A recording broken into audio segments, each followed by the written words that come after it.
ঢাকার খুবই কাছেই সাভারের মজিদপুর এলাকা।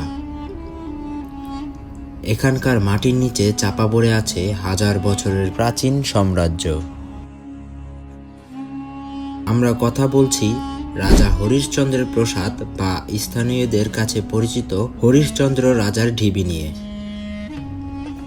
লোকচক্ষুর আড়ালে থাকা এই ধ্বংসাবশেষ আজও জানান দেয় প্রাচীন বাংলার এক সমৃদ্ধ জনপদের কথা। প্রত্নতাত্ত্বিকদের মতে এটি 7ম-8ম শতকের একটি সমৃদ্ধ বৌদ্ধ বিহার।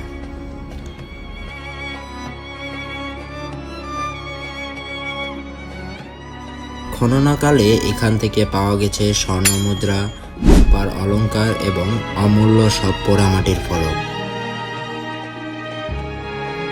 যদিও আজ এখানে কেবল ইটের কারুকার্য অবস্থিত আছে, তবুও এই দেয়ালে কান পাতলে যেন শোনা যায় পাল যুগের সেই গৌরবময় দিনগুলোর প্রতিধ্বনি।